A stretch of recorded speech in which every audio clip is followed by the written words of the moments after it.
안녕하세요. 인사이드미입니다. 오늘은 쇼크 포인트에 대해서 말씀드리려고 하는데요. 애니어그램의 유형이라든지 본능이라든지 날개나 화살표 모든 속성들은 평등한 구조를 가지고 있는데요.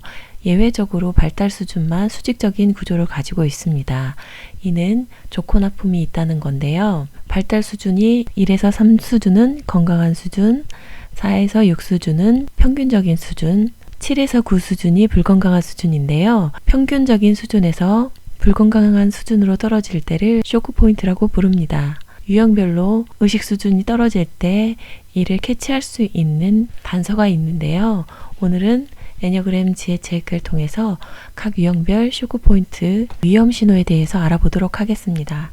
먼저 1유형은 자신의 이상이 잘못된 것이거나 생산적인 것이 아니라는 두려움을 갖게 되면 위험 신호로 볼 수 있는데요. 1유형들은 자신이 현실적이라고 생각을 하지만 사실은 굉장한 이상주의자인데요. 완벽을 추구하는 것 자체가 이상주의이고 그 이상에는 완벽한 평등이라던가 선을 추구한다든가 균형, 원칙 이런 것들이 있는데요. 어떤 순간에 자신이 생각하고 있던 이런 이상이 잘못되거나 아니면 아무짝에도 쓸모없을까봐 뭘 해도 소용이 없을까봐 그런 두려움이 발생하면 이걸 하나의 신호로 받아들이고 내가 지금 수준이 떨어지고 있구나를 자각하시면 됩니다. 두 번째로 이 유형의 위험 신호는 자신이 친구나 사랑하는 사람을 쫓아버릴 것이라는 두려움입니다. 이 유형들은 사랑받고 싶고 필요한 사람이 되는 게 목표인데요. 그럼에도 불구하고 과잉친절이나 언젠가 그것을 되돌려받고 싶은 그런 대가에 대한 마음, 이런 것들이 타인으로 하여금 이 유형을 밀어내게 하는데요. 이렇게 자신이 의도치 않게 친구나 사랑하는 사람을 쫓아내버릴 것 같은 두려움이 생길 때 이 유형들은 이를 자각해야 합니다. 3유형의 위험 신호는 실패할 것이라는 두려움, 자신의 주장이 설득력이 없을 것이라는 두려움입니다. 3유형들의 회피가 실패죠. 그리고 많은 3유형들이 훌륭한 언변을 지니고 있는데요. 설민석 씨나 김미경 씨처럼 명강사들도 존재합니다. 3유형들의 특징 중 하나가 타인의 욕망을 잘 해석하고 이를 통해 사람들의 동기를 업시키는 그런 장점이 있는데요. 이런 것들로부터 실패하고 주장이 설득력이 없을 것 같은 두려움이 생길 때 3유형은 자신의 의식 수준이 떨어지고 있다는 것을 자각해야 합니다.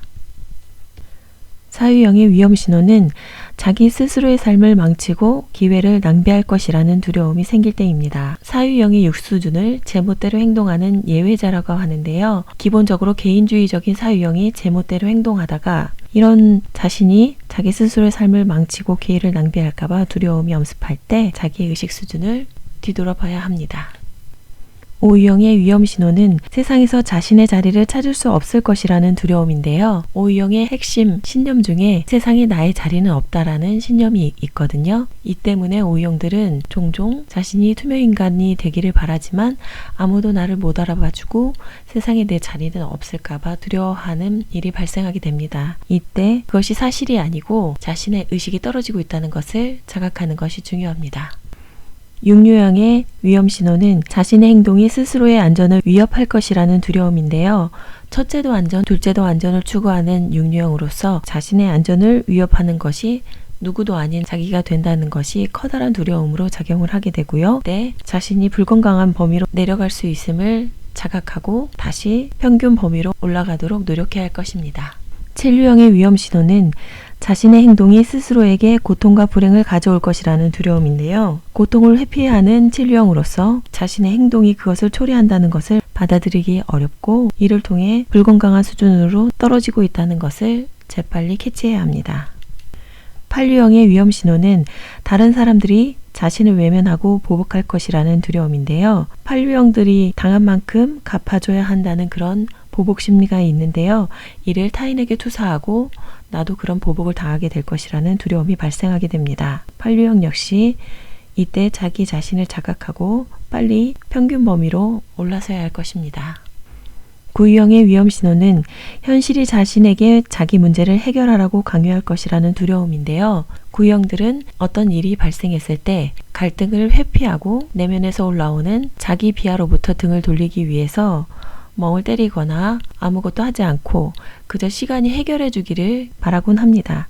그럼에도 불구하고 내가 뭔가를 해결해야 하고 이를 강요당한다는 느낌이 발생했을 때 재빨리 이를 알아차리는 것이 중요할 것입니다. 외부로부터 스트레스가 발생했을 때 나의 초점은 내면을 향하지 않고 반사적으로 외부의 탓을 하게 됩니다. 하지만 이는 전혀 상황을 개선시켜 주는데 도움이 되지 않고요. 오히려 나를 불행한 감정의 늪에 빠뜨리기도 하는데요. 오늘 말씀드린 이런 의식 수준이 하강하는 쇼크 포인트를 자각하고 내가 지금 어떤 스트레스 상황에 빠져 있고 여기서 어떻게 빠져나와야 되는지 이를 조금씩 알아가는 시간이 되었으면 좋을 것 같고요. 어떤 일이든 한 번에 되지 않죠. 어렵다고 하더라도 처음에는 일단 자각하기부터 시작하시고 반복해서 그 순간에 빠져나오는 방법을 하나둘 터득하게 되면 건강한 범위 혹은 평균적 범위에 속해 있는 의식 수준을 유지하실 수 있을 거라고 생각합니다. 애니어그램은 자기 발견의 도구이고요. 애니어그램을 통해서 가장 크게 얻을 수 있다면 이 발달 수준을 높이는 것이라고 할 수 있습니다. 오늘 동영상 도움 되셨길 바라고요. 시청 감사합니다.